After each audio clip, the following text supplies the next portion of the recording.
Hello, everybody. Welcome back to How Come. This episode is so fucking good. There is no congratulations because the congratulations is to Simone Biles for taking care of her mental health during this Olympics. Also, congrats to all the other Olympians who are winning medals and not fucking on those beds, but maybe standing fucking. Like, could you imagine a way around it? I don't know. Anyway, this episode is about mostly gymnastics, mental health and mental toughness in sports in general, as well as some assault that happened in the gymnastic community. So trigger warning for that. But we have two amazing guests. We have two former gymnasts, now comedians. You know the first one, Dylan Adler, who was on last season with Kelly Bachman. They have a show, Rape Jokes by Survivors, and they talk about that in that episode. So if you want to check that out, please go do. And then our other gymnast is Sylvie Borschel. She's never been on the show before, and we're so excited to have her. She is an improviser, comedian, and current producer and host for BuzzFeed's multiplayer channel. And yeah, they're amazing at flips, and I'm flipping out over them. Also, my apologies for how late this episode is. I have been having a mentally tough week, but hey, it's on brand.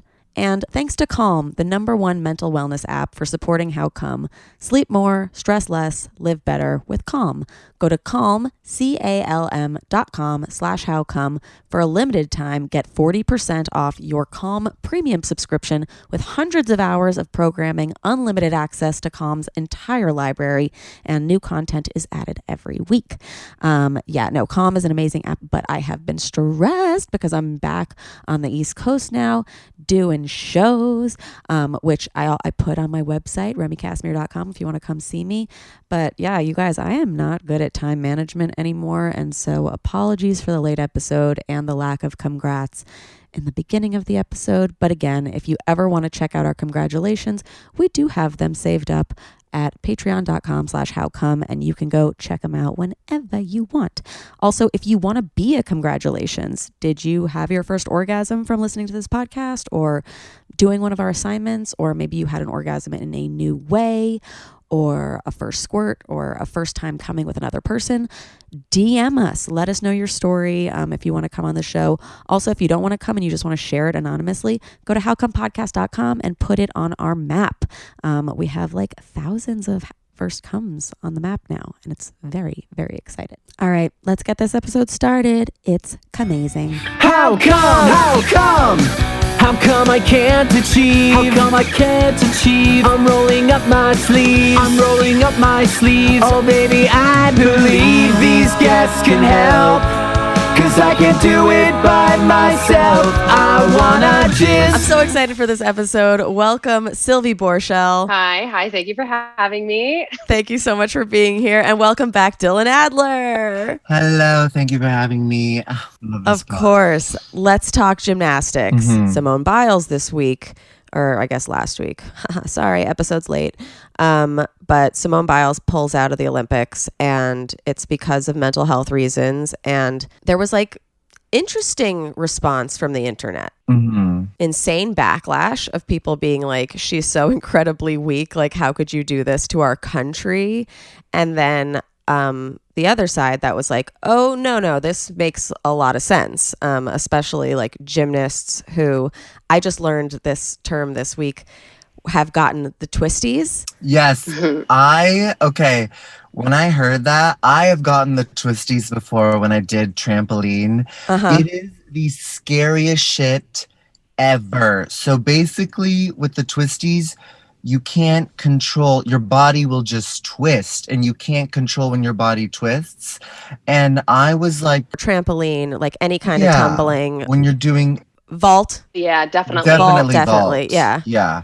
But whenever you're doing like any kind of layout or backflip or your body will just twist, and you can't control, and it takes a while for you to get out of it. And it's a brain thing. Like it's like it's like brain, all body, and it's like you can be talking to yourself right before you go and be like, we're gonna do it this time. Like, don't do that. Don't twist. And then your body just twists. Yeah. I bet you had that a lot on trampoline, because you have to return to the same exact spot and then go again like at least with not at least, I'm not trying to poo-poo gymnastics, but at least with gymnastics, it's like the one trick you land or you punch out of it or whatever. And then you get to like dance around, take a break, go again. With trampoline, you twist flip immediately. So I'm so curious. Absolutely. It's you have to really absolutely be fully committed and ready. You can't be halfway committed to doing a move, because that's when you really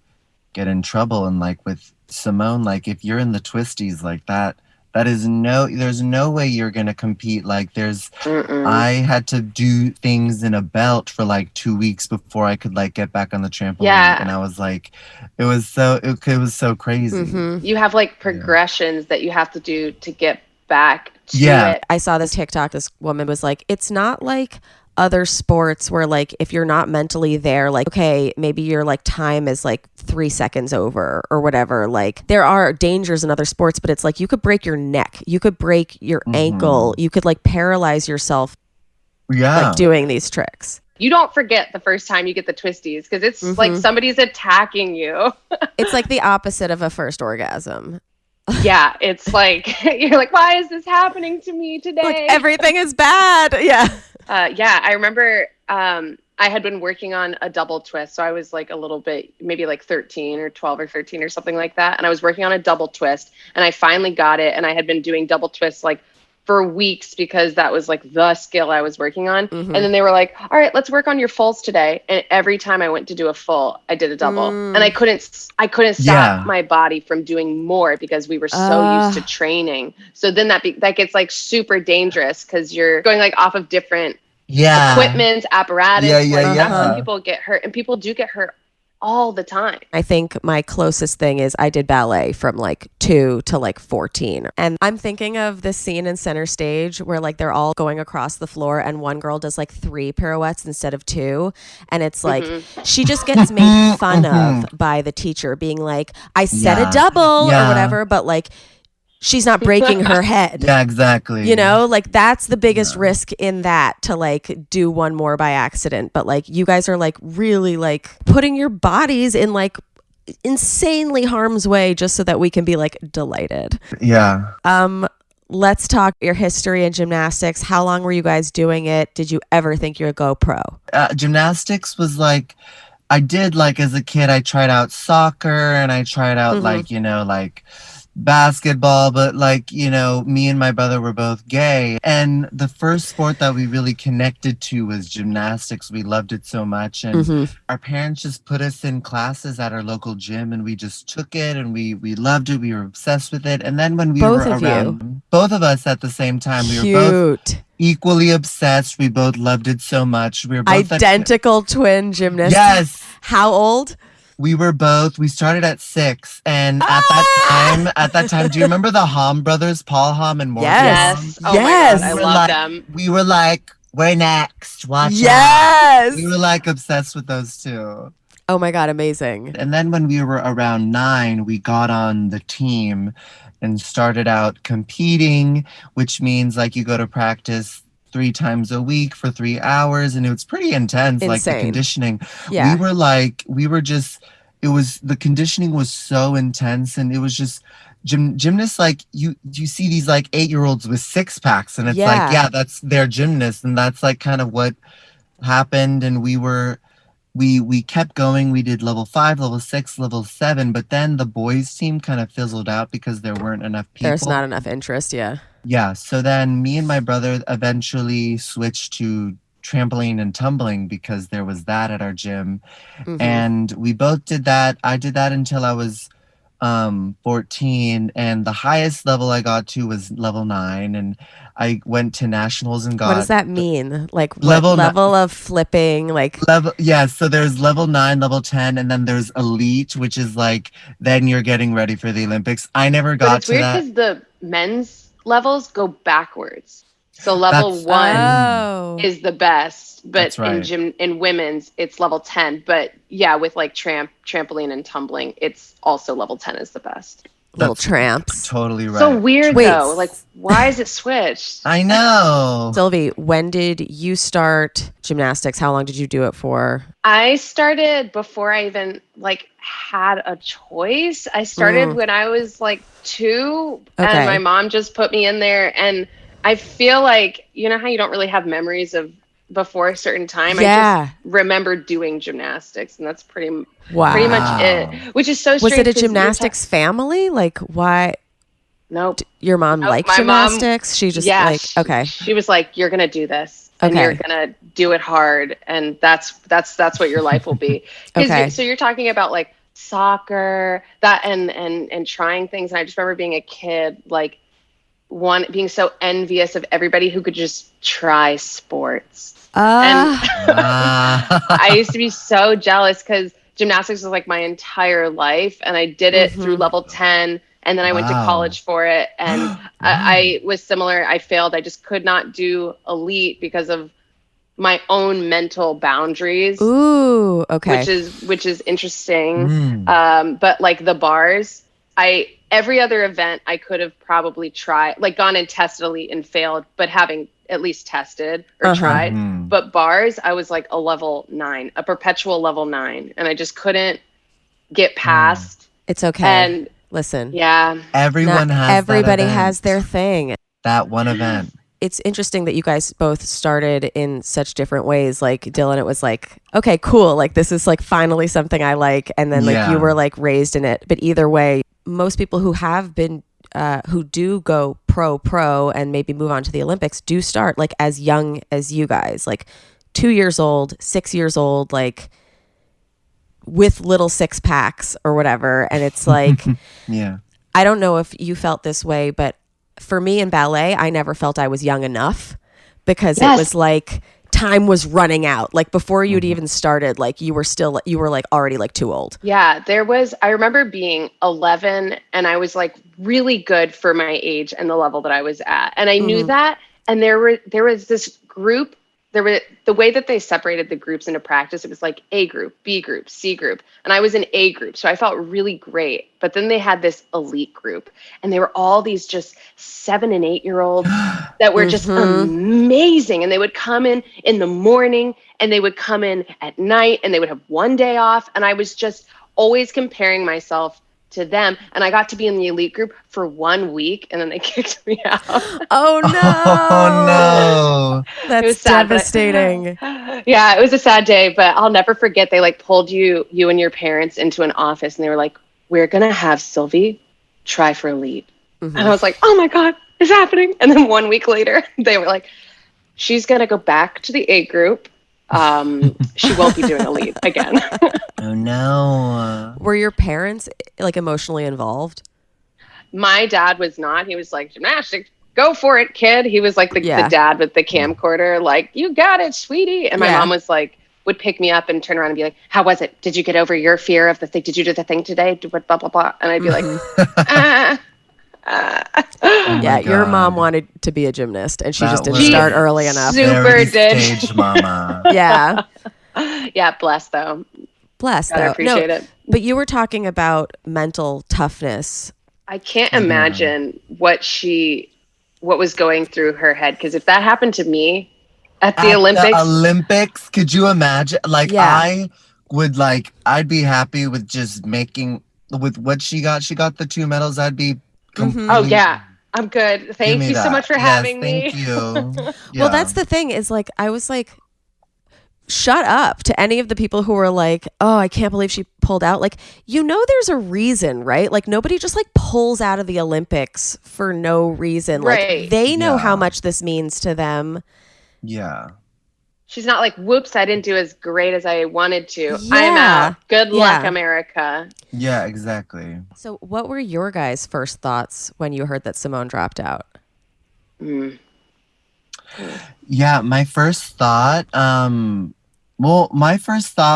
I was like, I didn't know what was going on. So I was like, oh, what happened? Oh, geez. Oh no. But then I read into it. I was like, the twisties. And then I read into and then I read like everything that she was going through. And it's like, it just like, I absolutely like, I absolutely support that and makes it. And like, I really love kind of, she said like, my mental health is more important than any medal or anything. And I think a real like shift in not just gymnastics but like culture in general around like like it's not just sports, it's like industry or art, like or just any business, like making it like a healthy environment as opposed to just like achievement. So true. Yeah, I had the same exact thoughts as you. Like right when it first happened, I didn't know what was going on. I was like, girl, get it together. But shame on me now. Now that I'm looking back, I'm like, oh, you're terrible. But yeah, once they said it was the twisties, I was like, oh my God, I would have been on the first flight home. Like if it was the twisties for me, I would have been like, I probably would have had a panic attack, like right there at that vault landing. Cause everybody's there. She's got like 10 cameras around her and people are watching you as she's like figuring out what the hell just happened. Cause when you land like that, you're like, what the fuck? I didn't do what I was just supposed to do. What just happened? And then people are looking at you and you have to like go figure it out. So she walked out into the hallway with her coaches. The conversation probably was like, what happened? She was like, I don't know. I got the twisties. I don't know where I am. I'm not doing this. And they're like, totally. Yeah. Yeah, and totally. I don't know if it like stands on the shoulders of this, but like I feel like it's coming right after Naomi Osaka dropped out because of mental health issues and stuff. And people gave her really tough time for that too. And I like hearing what you said, Sylvie, that you were initially like, what the fuck, like get your shit together or whatever. But then upon learning new information, you were like, oh no, that makes sense. And like, of course I'm not going to judge you. Like do your thing, like take care of yourself. You know what I mean? But I wanted to ask you guys about like, what were your coaches like regarding mental toughness? Like, oh yeah, my coach was not that great when it came to like mental health and stuff. He actually did understand the twisties because he got it once, so he was like, okay, I get it. But when it came to like, like if we didn't like do a skill, like a new skill that we were afraid to do, like our punishment was to do like rope climbs, and like he would make us, or if we like fucked up in a competition, like or something, like we would have to do rope climbs. So I mean, like, right, like it's kind of like a thing about it, it's like not really positive reinforcement and stuff, but yeah, I think when it came to that, my coach was really like, you gotta do it. And then I would actually end up getting in, like one time I tore cartilage in my chest because I was trying a pirouette on the parallel bars for the first time and I wasn't ready, but he was like, no, you gotta do it. And I'm like, oh, well, you gotta do it. And then I really hurt myself. That's like, so I feel like that's the unfortunate standard for like gymnastics and tumbling, because all my coaches were Russian and Ukrainian, and they were like, they don't care. They don't care that you don't. And our head coach at the gym is actually the national vault coach. She was at Tokyo. She was at the Olympics, like at that table of all those like judges and coaches. So she didn't care. She was like, do it or get out. They'd kick you out. I'd have to go home, and then I'd have to call my mom, who's like at a corporate office somewhere, and be like, I got kicked out again. Can you come and get me? Oh my God. Like that's the thing, is I feel like I said mental toughness versus mental health because I don't think there was any like mental health support. Like, it was all about being tough and getting through it. There was a girl in my team who had this mantra written on her locker that said, no guts, no glory, end of story. Okay. It's like, that was the vibe. Like she just wrote that on her locker every day. And I'm like, wow, that's the vibe. Yeah, the like mentality of Carrie Strug breaking her ankle and then Bella Hurley making her vault again. That is gymnastics. That's gymnastics. Glory. Yeah, that's like she's a hero. Right. Yeah. But that's how you guys probably looked at it, is like, oh no, it's like I'm more amazing. Yeah. I remember one time I literally had a 102-degree fever. And I was telling my coach, I'm like, I don't feel good. I don't think I should do this. He's like, no, you got to keep doing it. And we were doing our workout of like 50 pull-ups and like 100 push-ups.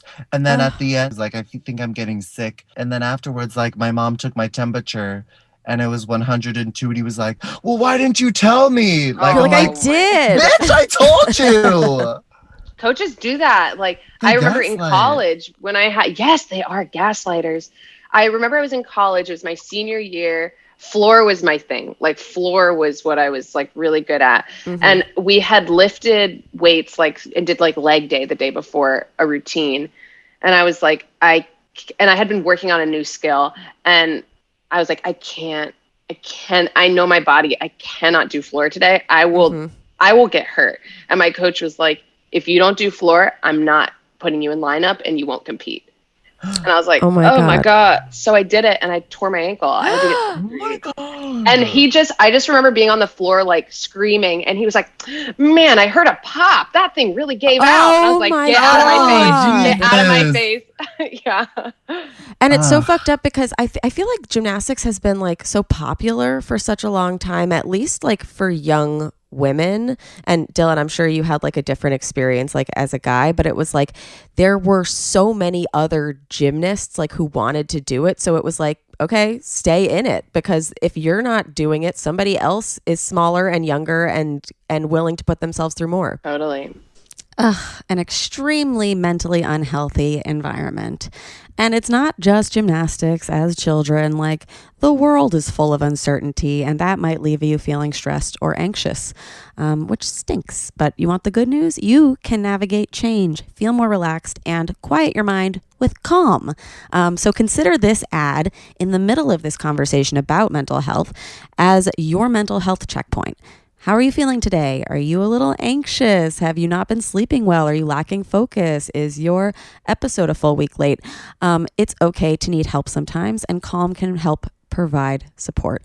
I'm partnering with Calm, the #1 mental wellness app, to give you the tools that improve the way you feel. Over 100 million people around the world use Calm to take care of their minds. Clear your head with guided daily meditations, improve your focus with Calm's curated music tracks, and drift off to dreamland with Calm's imaginative sleep stories. And if you go to calm.com/howcome, you'll get a limited time offer of 40% off a Calm premium subscription, which includes hundreds of hours of programming, and new content is added every week. I like Calm because they've got the meditation feature. I don't know why I never knew where to seek out a place to meditate, but Calm's the place. The sessions are different time lengths, so it's like if you can't get a long one in, okay, like do a short one. If you don't want to commit to a long one, do a short one. If you need a long one, do a long one. I haven't been able to use my Calm as much as I'd like this week because I've been moving, and I'll tell you guys about that next episode. But yeah, when I have had time to use Calm, it has been wonderful. I love the meditations. I love their curated music, and sleep stories are a great thing to swap in instead of TV. That kind of like, I don't know, makes your brain go crazy before bed. Like, these are much more calming. Haha. Calming. Anyway, Calm will help you guys if you're like me, and I know you are. So if you want to try meditating, do it with me, and let's all talk about how it's going for us, because I've seen improvements in myself, even though the time management, man. Maybe Calm can add a little feature for that. But it is amazing. It is calming. It can change your life. So for listeners of the show, Calm is offering a special limited time offer of 40% off a Calm premium subscription at calm.com/howcome. That is 40% off unlimited access to Calm's entire library, and new content is added every week on time. Get started today at calm.com/howcome. That is calm.com/howcome.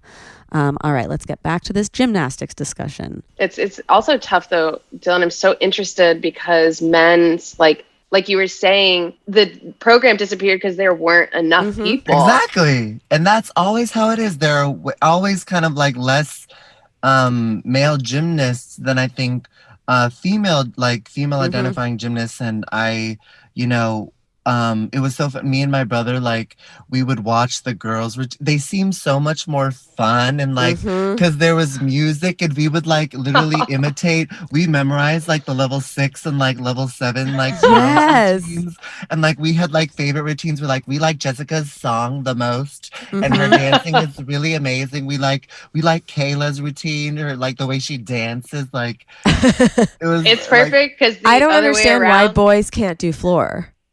Why can't we have music? They have to be all tough and just like even the salutes. The salute is so boring. Exactly. You guys get to head nod. Yeah, the head nod. Yeah. But it's funny because like, so the guys are over there like, Jessica's got the best routine. We're on the floor like, oh my God, I hope Dylan watches me today. Like, we're just having like major crushes on people on the other team. I was like, Eric's here. He's looking. Is he looking? That is so funny. I mean, like, gymnasts, like, it's like you're working, like, you're in those leotards, you're looking like tight, like, you know, it's like, yeah, I had crushes on all the boys on my team too. I'm like, oh God, I hope Kyle's watching my ring routine and seeing how strong I've gotten, you know? Yeah, that'll make you push through any mental untoughness. Literally. Exactly. Oh my. Totally. Is just trying to get the gay boys to notice you. Yeah. Absolutely. Every single one of them. Yeah. I let a boy put my tights on after a recital of Nutcracker because I had such a crush on him and he just wanted to wear tights. Yeah. That's so funny. You know what the funny thing is? Diving and ballet, I think, are much gayer than gymnastics. Like, gymnastics, like, there are some, like, because it's, like, the power and, like, you know, like, the vault and, like, the pair, like, rings. It's, like, it is sexy. It's sexy. It's a little more, I'd say, hetero than other. It's a little more hetero, but I wish that it was less. Like, I wish men could compete on floor. I wish they could do, like split bars. Like, I do find the rings like very boring, and like the pommel horse, like, why? Like, why? It's not pretty. I know it's not pretty. It's like it's like those were my worst events too.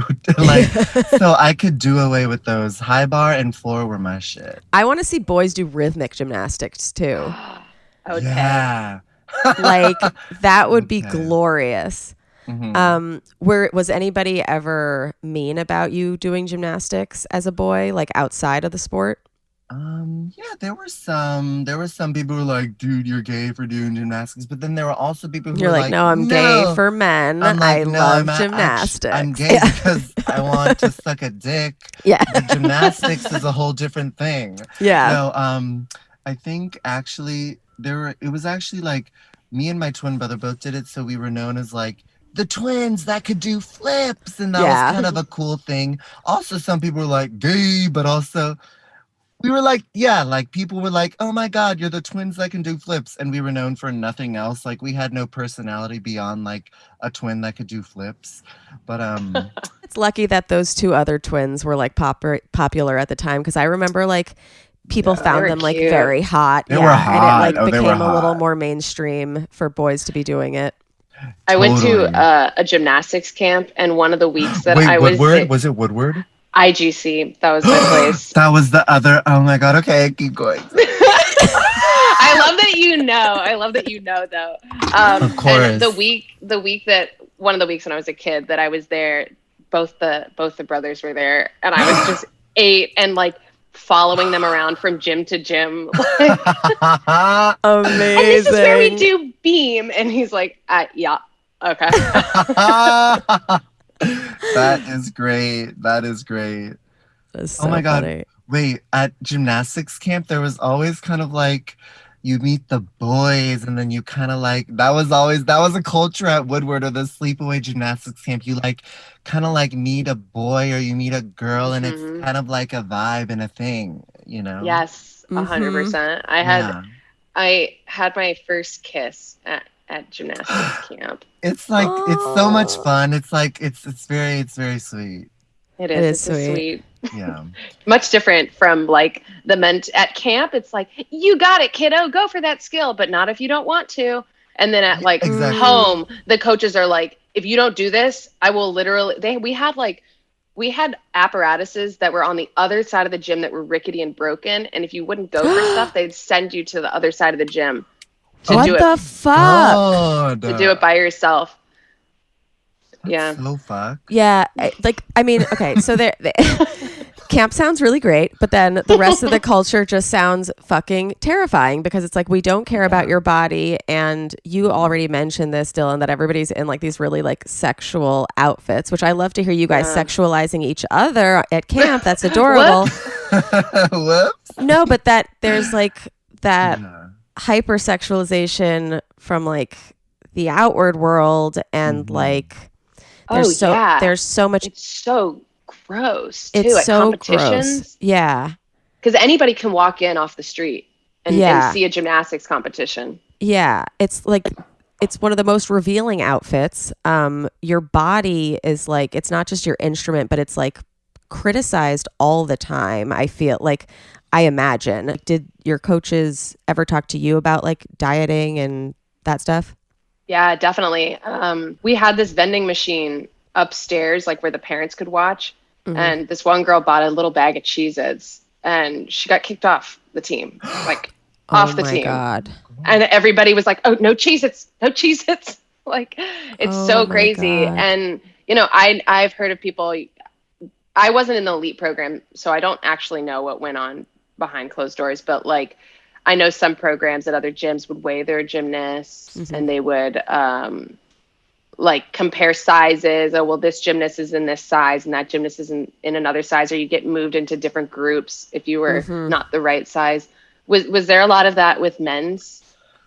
Yeah, I think like the standards of that are probably much worse for the women's team. I think for our team, like my coach definitely talked about diet and, you know, but I also think the men's team never got to that elite level where it would be like such a huge kind of thing. But yeah, I think it's definitely much worse for. Do you know Justin Spring? He went to the Olympics. Yes, he was at my club gym. So he was like 16 when I was like, I don't know the actual number. I was like 7. And I remember, what gym did you go to? You went to an amazing, like a very.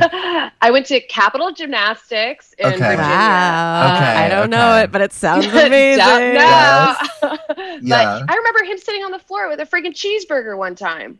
And I was like, damn, look at him go. Yeah, I think there was like a different kind of, I know, like that's something that, that was. I mean, it makes sense, like under the lens of the patriarchy in general, is like girls are supposed to be smaller and boys are like allowed to be bigger and bulkier and meatier. Like that, you're not trying to look wafy. Yeah, not trying to be Timothy Chalamet was not the the look for the male gymnast. Yeah, the male gymnast is like male gaze, like fit, like Yeah, I'm just trying to imagine like a Timothy Chalamet looking for type, like trying to get around, little willowy, around the pommel horse of the rings, just shaking my wrist. Yeah, that would be pretty groundbreaking. Very. Well, also the men's events, like, not that the women's events don't take like brute strength, but like rings and pommel horse and even high bar, it's like you have to like your core, every single part of your. I feel like it'd be impossible to not be extremely cut. Totally. Yeah, I think so. Like just to complete the skills on rings or pommel horse, you have to have like short bulk. You have to have bulk to do that. You know. Yeah. And the girls are ripped too. It's just they're expected to be like thinner. Yeah, especially when there's like, I mean, I love Nastia Lukin, but she was like the epitome of like thin, but also muscular, but also flexible, but long also muscles. Finesse. Yes, long muscles. It was graceful, long neck. Yes, it was through this Olympics. I was talking to somebody and they were like, Nastia seems tall. I was like, yeah, she was like 5'10". And then I looked it up and she's 5'2". She just was like, oh my God. So long muscles. That's all it is. That's another thing is like a lot of it is genetics, that it's just like you like in ballet too, that it like I remember when I started getting taller and I'm only 5'2", I was like, I'm fucking brute, you know? And it's like, Yeah. no, you're just taller than what they want. And it's not anything that you did. Yeah. Also, Right. I feel like gymnastics, because you're constantly pounding and after the boys team fizzled out, or actually after I stopped trampoline and tumbling, I went through a growth spurt. I went through a growth spurt, and I think it's completely related because, like, yes, it has to be. It has You to think be. you were pounding the short? I was pounding. I was telling my body, "Don't grow, just don't grow." Pounding, and then when I stopped, I like grew 7 inches. Dang, Wow. I'm jealous. Yeah. I mean, I'm 5'2", and I think that it was that pounding thing. And Simone Biles is 4'8". It's like what? God. Yeah. Wow. They're all next to each other. They're like 4'8", 4'11", 4'10", 5'2". So it like seems like the heights are like much bigger. It's just the cameramen are just down there with everybody. Mm-hmm. Did you guys ever think you were going to go pro? I don't think I got that far where I thought I was going to go pro, but I don't know. Like, you seem very close. You seem like you were like there on the verge. If I had gotten my act together younger, I think so. But it was like, once I knew it wasn't going to happen, I was like 13. And so then the rest of anytime anybody hears you're a gymnast, their next question is, are you going to go to the Olympics? Mm-hmm. And then it's like, and you're like, no, Brittany, because I suck. Like, not that you do anything though. It's just like, no, I'm not enough. Yeah. And it's so crazy because I did stuff. Like it wasn't, and that's such a thing where because you didn't go pro or because you didn't do elite gymnastics, you're like, I wasn't very good, but you can still flip. Like you can still doing it in college. Stuff. Yeah, and Dylan's doing flips on stage still. Like it's still fucking That's amazing. Impressive. I'm impressed. I can't do anything. I do injure myself every time, but I mean it's worth it for the glory. It's worth it. No guts, no glory. End of story, as they say. Put it on your locker. I'm gonna put that on the mic. On my mic. Hell yeah. Do you think that being in gymnastics and doing like a kind of performative sport like made you want to be a performer in other ways, or it's just like the first outlet? Totally. Yeah, totally. Definitely. 100%. Yeah, 100%. Of course, yeah. There's something about like, I think Max and I gravitated towards gymnastics just for like the showmanship and like our idea. Like we would get in leotards and like perform the women's like. Yeah. That feeling that you get from competing when you're standing on the side of the floor and you're waiting for the judges to go. Yeah. And you're like, your heart is pounding so hard, and it's like an addictive feeling. And I remember the last routine I ever did in college. My coach came up and he was like, "This is the last one. Make it count." And I was like, okay. But then I didn't get it again until I did an improv show, and I was on the side, and I had my heart pounding, and I was like, "There it is. It came back." Yeah, that's it. 1,000%. It's so exciting. It does. And you already like it correlates, and like you already know that you've come from a place that like, okay, I know how to work hard at something. And maybe this time I can be a little more sensitive to myself mentally. Not that comedy is any more sensitive mentally, but it's like you can take care of yourself and you can like relish in like the applause and not be like, okay, now my toe's broken and I have to like go ice it. Right. Well, like you're getting judged, right? So when in gymnastics, you're getting judged in comedy too. And I feel like, I don't know if you feel this way, Dylan or Remy from ballet, but like after doing shows or like doing a stand-up set, if I don't care what people can think, whatever the hell they want. Like once you've been through that kind of judgment, it's like, this doesn't define me. Whereas like gymnastics, your score defined you. It went online somewhere. The college coaches would look at it. People would care. Your scores fucking mattered. Yeah. Where here, like with comedy, I'm like, whatever, think whatever you want. It's more subjective. It's like, okay, maybe some of the judges in the audience didn't enjoy it, but somebody else did. And those are my people. Totally. Absolutely. And everybody gets it. Everybody Mm-hmm. who's a comedian gets it. Where like I feel like gymnasts didn't talk about it. Mm-hmm. And I feel like comedians, at least, like I just like find myself in more conversations about, you know, how we're doing and how you're Mm-hmm. feeling and that mental support. Yeah. Obviously, we're like progressing in this conversation of mental health, and people are taking it as seriously as other illnesses, which is like really great because it's important. And Simone's thing is also compounded with this issue that she's been holding on to, and a lot of other girls on the team, that they were sexually abused by Larry Right. Nassar.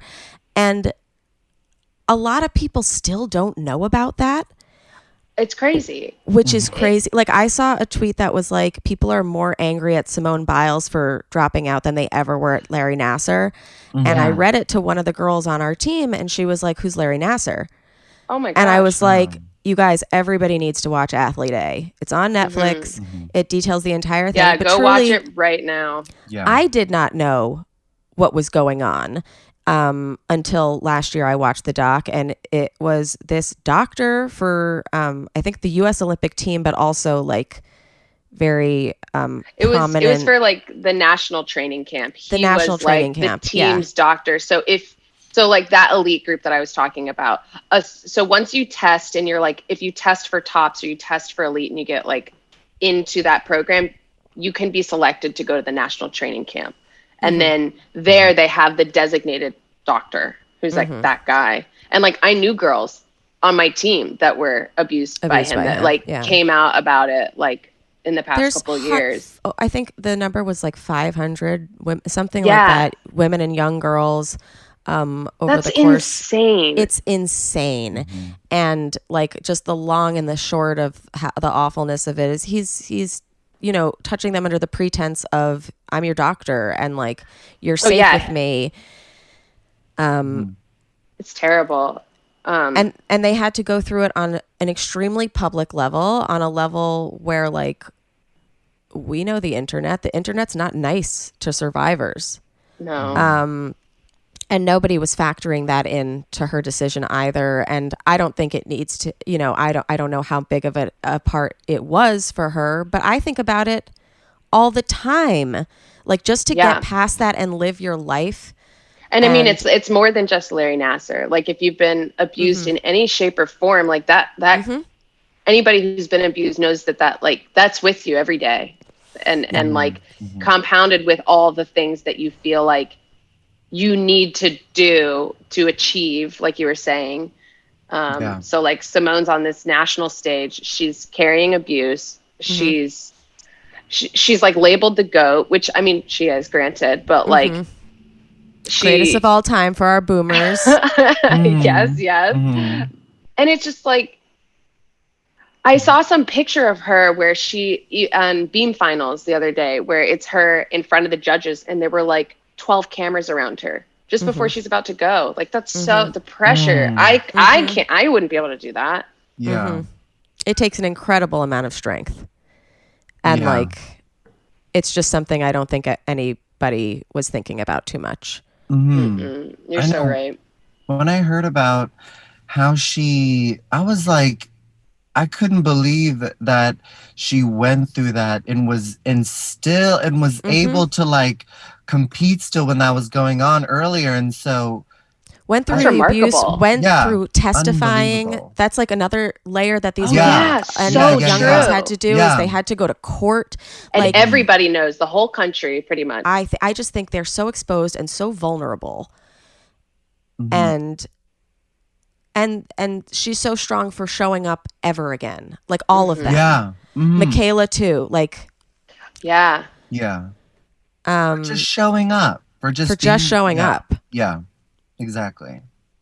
And yeah, that abuse is not just public and horrible. It's like the entire U.S. Gymnastics Association was supporting this guy for such a long time. So you're not just being told we don't value your body in like whether it gets broken or not. You're not just being told you're too fat or that like going to get sent on like rickety machinery. You're also being told like we really don't care like if like sex, which is such an important and exciting and wonderful part of life, might be forever destroyed for you. Yeah. Did you see that tweet from Michaela Maroney this week? No, she I didn't. tweeted about she tweeted about how some an unnamed teammate, but people already have names speculated, was like she went to somebody about what happened to her at the time it was happening, and that teammate said something like, "Don't ever fucking say anything again. Like keep your mouth shut." So crazy, like from your own teammates.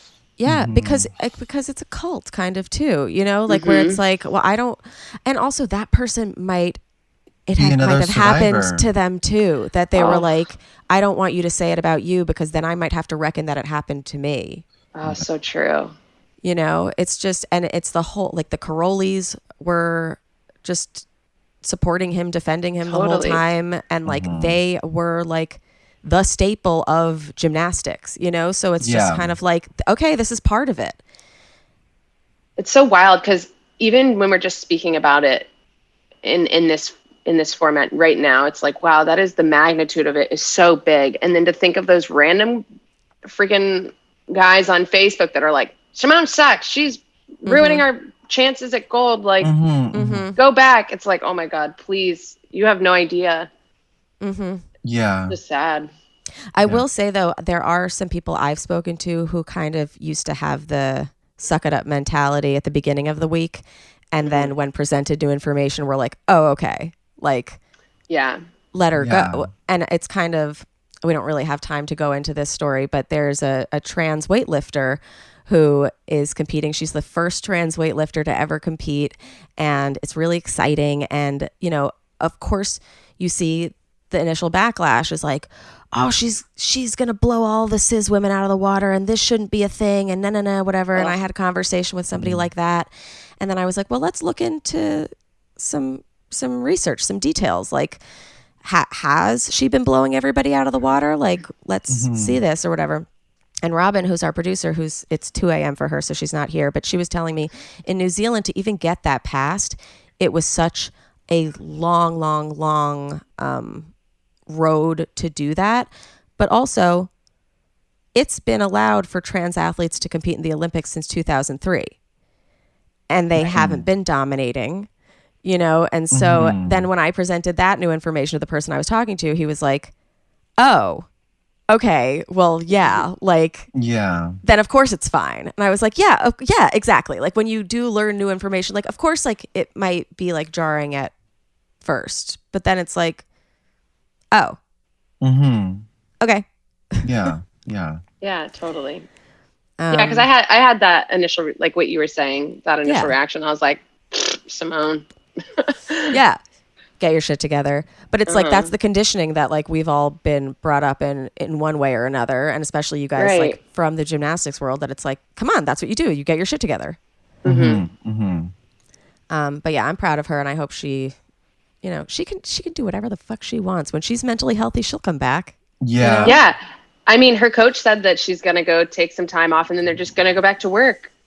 She's just going to do it all over again. See you in 4 years or 3. I love that. I'm really happy to see young generation like a new culture of like, mental health is above and beyond like the most important thing, and achievement. Yeah, that's cool and stuff, but like it's not more important than your own well-being and connections and relationship to yourself and others and stuff. So I really like seeing it.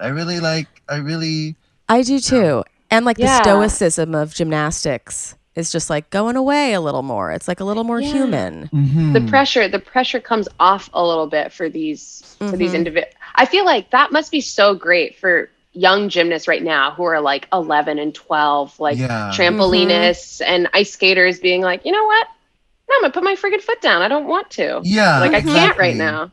Yeah. And do you know what it kind of reminds me of too is like when Bo Burnham just like went away for 5 years because he was having panic attacks on stage and just decided like, I don't want to perform anymore or whatever. And like, it was kind of this moment of like, you can't do that. And then it's like, yes, you can. And you come back when you're ready. Like, yeah. I love that. I love that. And people are ready for you. Yeah. 100%. And like the fact that it was Simone, like it was like, who is the dominant, the fact that it was her that did that, like it wouldn't have been like, I feel like if it were me, like I'm gonna take a break from gymnastics after level 6 because my health. But like it wouldn't have, like it was Simone who did it. Like it's like a big I think it had a big impact in that way. So super inspirational. Totally. Inspiring for sure. Like now I mean, yeah, it's like you were saying, like if I did it, nothing. But it does make me feel empowered to do it, even if it wouldn't be received well. I'm like, I'll do that now.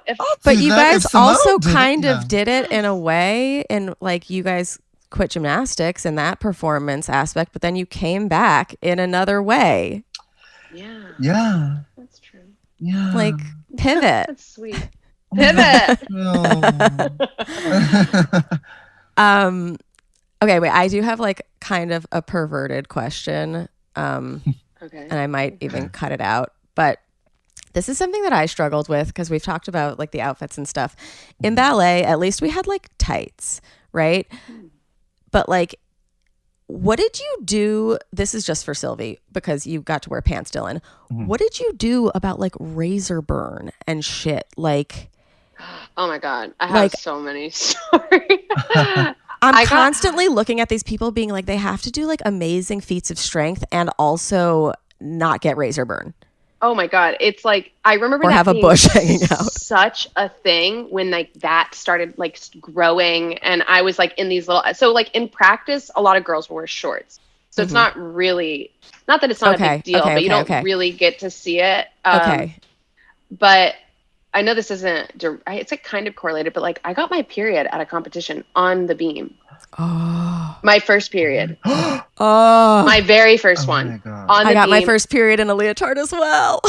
Oh my God, what the hell? Like why? And you don't know what to do. And I, maybe that's TMI, sorry, but I just remember, and it was at a competition, and yes, hell yeah. But you like straddle the beam and then you stand up to like mount. That's what I did at the time. And I stood up and I looked down and I saw it in the whole beam routine. I was like, oh my God, it's on the beam.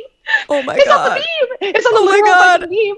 And then I did my, I like stepped over it, like, and I didn't tell anybody. And then I went to the bathroom and my mom saw me run out. And so she like met me and I was like, I got my period, Mom. And so we had to deal with that. And then I went back and all the girls were like, did you see somebody got their period on the beam? I was like, really? That's so crazy. Oh my God. But it's like you're experiencing womanly things with these tiny little outfits, and everybody knew.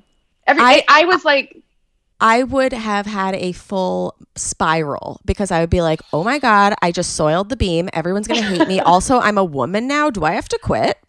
Right. And if you do any split, you can see it. Yeah. That's it. Horrible. Awful. But yeah, whenever they're competing and like, I tweeze my fucking side pubes every fucking day just in case there's a surprise bathing suit party. Oh yeah. I get nervous about that now. Like I got a little razor burn and I went to like a lake trip and I was like, oh no, everybody's going to notice. But I mean, like the truth is everybody's dealing with it too. And like all the girls talk about it all the time. Like at the chalk bucket, we're talking about like periods and boys pubes. And our sexual experience and pubes. Like and then we're like, be right back. I got to go do a skill. And then you come back and you're like, so what were you saying? Say it again. And then you just pick back up the conversation. But even with men's, like, what if you get like a boner? Yeah.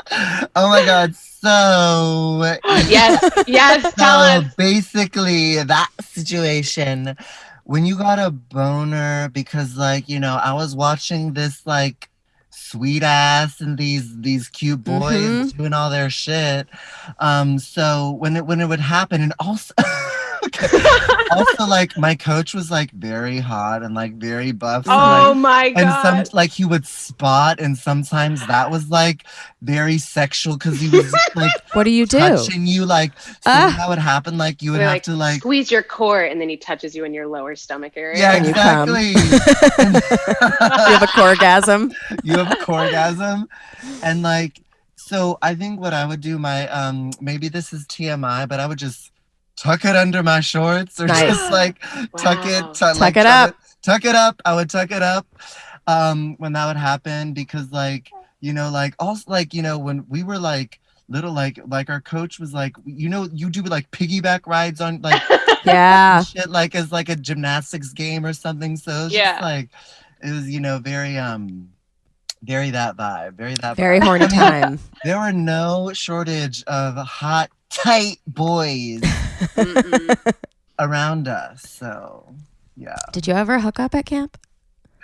Okay, the funny thing is, we had like, I had like, at the time I was like a little confused about my sexuality, so I had little crushes on girls, and like at one point, like my brother was definitely like, my twin brother was like talking to a girl and very much flirting, and I'm like, okay, I'm gonna like go to the beam, but like enjoy yourself. No, but I think there were some crushes I had, but not really like, never a hookup. Not like full-fledged. Not full. Okay, well, Dylan, we already have your first time coming story. You guys can listen to that on Dylan's other episode. It's amazing. But Sylvie, because this is your first time coming here, we have to know your first time coming story. Yes. Oh man, where do I begin? So I was younger and I discovered porn and masturbation. How younger are we talking? I want to say it was like 11 or 12 or something. Okay. So just around that spot. And at that time, my mom had come out, and my mom and my dad like split up because of that. Oh, wow. Okay, obviously. Cool. And come out as a lesbian, or? Yes. Okay. Yes. And so she wasn't like, I'm bi and I hate you. Bye. No. She was like, I am very gay. And my dad was like, what? And she was like, oh, come on. You know, don't pretend. So they split up. My dad was remarried, so he's happy now. So don't worry about him. But she like went through this whole experience and like befriended a bunch of gay people that like helped her come out. And so at the time, her best friend was gay, and his name was Dave. And so Dave, to help out with the fam, came to live with us. And so cute. I know, Uncle Dave. Uncle Dave, and Dave. It's just like very. I want to be Uncle Dave one day. Yeah, and so he came over and he like stayed in our place down the hall from me. But meanwhile, I'm discovering my sexual awakening at the other end of the hall, and I'm just stupid as hell. And so I'm like discovering it with the door wide ass open. And I thought I was being quiet. Like in my head, it was like, la, la, la. Oh, that's interesting. That feels good. I don't know what it truly sounded like, but I experienced my first orgasm. It was amazing. And I remember thinking, I'll do this. I could do this every fucking day, every hour. Are you kidding? I will do this any chance I get. This is amazing. What is this? And I was like beaming, went to bed, had a great night's sleep. And the next day... Now we can go from beam to beam. Oh, hell yeah. Oh, yeah. And the next day, I, just had this like little secret, and my mom immediately was like, "Sweetie, can we go talk?" And I was like, "Yeah, sure." And we go to her room, and she was like, "Dave told me you discovered something yesterday." What? And I'm just picturing poor Dave. I like love this story only because I pictured Dave at the other end of the bedroom, like reading. Like, what is that noise? Oh my God. Is that a child discovering herself? Oh my God. Yeah. And then having to go downstairs and be like, "Hey, Sue, thanks for letting me stay here. Your daughter was loudly masturbating down the hall last night." And she was like, "I don't care. I love that." Like, my mom was very like open about sexuality. That's and awesome. She was like, "Do that. Do whatever you got to do. Just close the Close door. the door. Yeah. I was like, alrighty. And then me and Dave didn't have, like, we didn't really talk. So funny. Wait, so were you watching porn that first time? Because you mentioned porn in. Yes. Okay. How did you find it? Okay. I don't know if this is weird, but like I found If it feels weird, we can edit it out afterwards. Okay, I love it. Yeah. Yeah, we might. Is this normal? I found it on my brother's history tab. I was like, what website is this? The first time I found porn, it was my brother's hentai, and I was like, oh my God. I love it. Yeah. And like I remember like memorizing the website, and I was like, okay. And then I like ran upstairs to my computer, and I didn't have like a laptop. So, oh God, this is probably why it was so loud. I put it on my desktop computer in my room, and then I rotated it. And then I was like watching from my bed. A legend! And I was like, okay. And did you copy them? Like, were you just fingering or like using hands, or were you humping pillows? Just hands on myself. And I was like watching what the women were doing, because they're like doing their thing while the guy is doing their thing. And I was like, oh, okay. And then I just continued forth through the path and came, and I was like, that was amazing. I'll do that all the time. That's awesome. Do you still like include porn in your repertoire? I don't think I need it as much now. Okay. I have like a much more wild imagination. I think like as a kid, I couldn't even possibly imagine what it looked like. I needed like the assistance. And it was also like the situational porn where I was like, this is a situation that's happening. And I'm like, wow, that's interesting. Teacher and student having sex? Like, that's crazy. Where now I can be like much more imaginative and like whatever I think like is hot at that day, hour, minute. That's like what'll get me through it. But sometimes I still watch porn. If I'm like, it's not working for me, I need a little assistance. Yeah. Were you ever talking about that with the other gymnasts? Like we're talking about pubes and periods? Okay. Oh, yes. My best friend, love her, shout out. We both started gymnastics like a year apart. So we have pictures of us being like 3 and 4 being besties. And like she had a boyfriend before me, but like we both would talk about porn. And like when we do sleepovers, she had like a stuffed animal, and then we'd kiss it, and I'd be like that, is that how it's done? And she's like, no, more tongue. And then she would take it and she'd be like, wipe it off and be like this. And then we would just do stuff like that. And then she would like, wow, my outing and all her experiences. But she would like run up to me when she had her first boyfriend. She was like, he fingered me. I was like, oh my God, what was it like? Was it like porn? What was it like? And she was like, Sylvie, it felt different. It was amazing. I was like, oh my God, I can't wait for it to happen to me. It was like, I was like living vicariously through her sexual experiences. That's so we nice, talked about though. everything. Nice. Yeah. I love that, because in ballet we never did. It was like anything that like signals that you are a woman, like, you know, it wasn't just hiding your period. It was like hiding your armpit hair, hiding like if you felt sexy. So like that's really nice to know that you guys could at least like have that bond and like. Yeah. And it was everybody. It wasn't just like me and Courtney. Yeah. Like I learned about blowjobs from another teammate. I was like, what? I'm going to bleep all these names. Thank you. I should have changed them, but no, it's fine. You know, Patreon, you know about. Yes. Dylan, guy ones. Yeah. Did you talk about that with other guys, Dylan, or was it like a hush hush? I think I was like younger. I was much younger on the team. I was like a 9-year-old.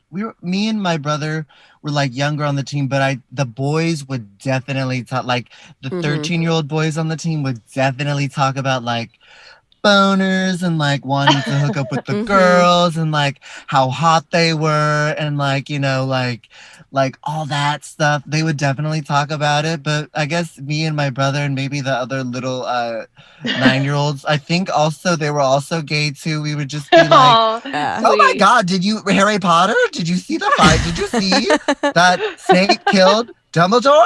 Like, kind of like we were like talking about Dylan, that. spoilers. Oh my God, bleep that out. I'm so Literally, sorry. my sister doesn't talk to me to this day because I told Oh my God, bleep that out. But she's still mad at. I literally spoiled that for her. Okay, yeah. But would any of your boys would any of the boys on your team ever My hook up boy. with each other? No, I think no, they didn't. Okay. That wasn't a thing. But okay, I think this is so crazy.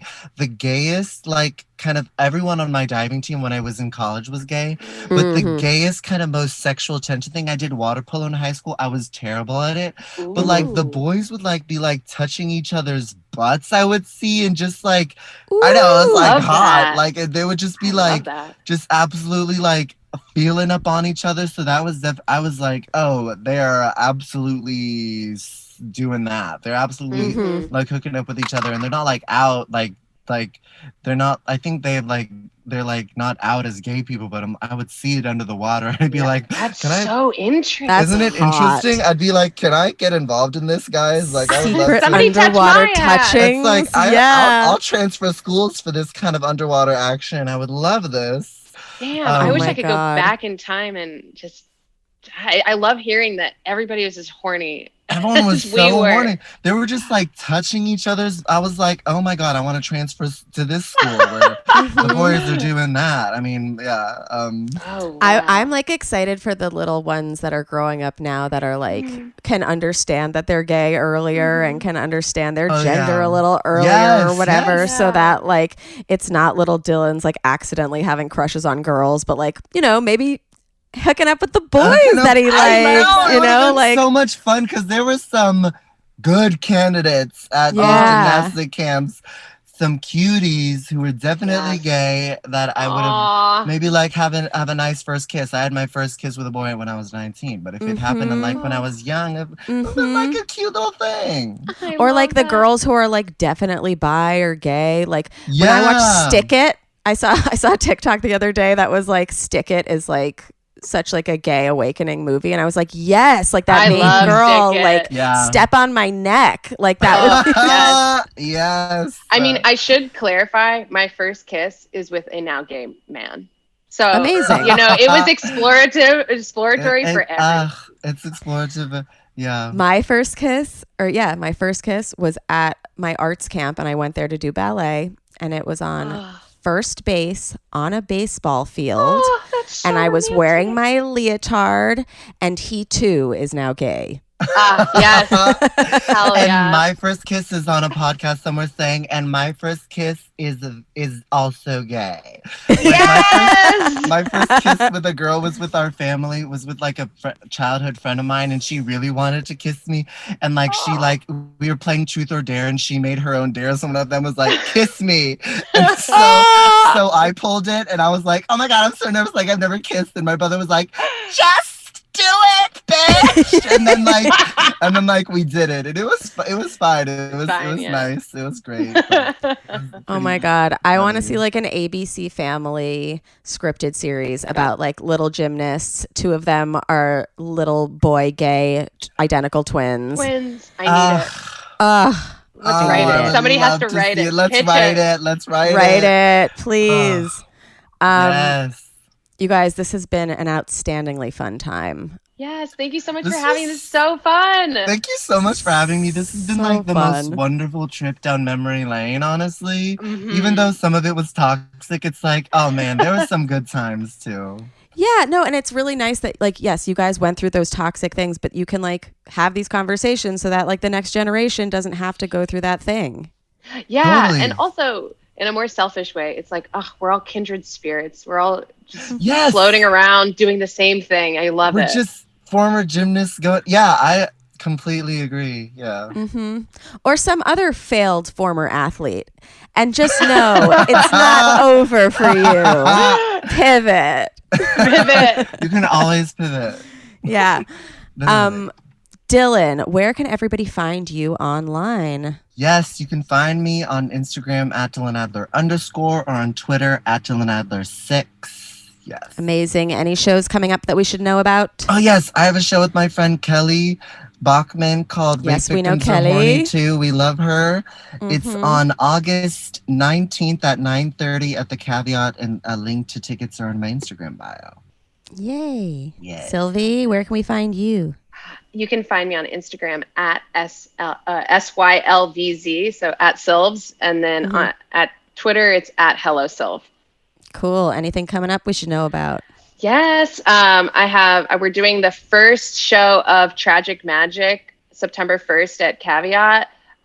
It's basically where comedians try to do magic for the first time. So if either of you want to come and try magic, maybe fail. Oh, I love that. We have a magician, John Stessler, coming, and he's going to teach the comedians real magic tricks backstage before they go out. And then you can just give it a try. Fun. I love that. Oh my God, you guys, go, come, enjoy.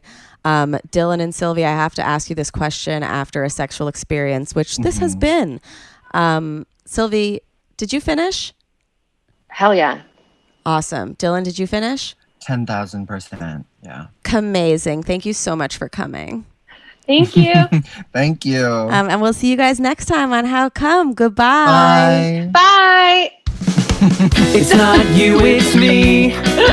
I try so hard to finish honestly. They say you'll know when you go all the way from A right down to O. Oh no, I think that I've still got a ways to go. Oh, I'm sick of this and I have got to know. How come? How come?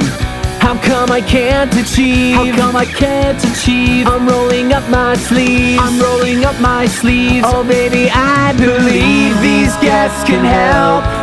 'Cause I can't do it by myself. I wanna jizz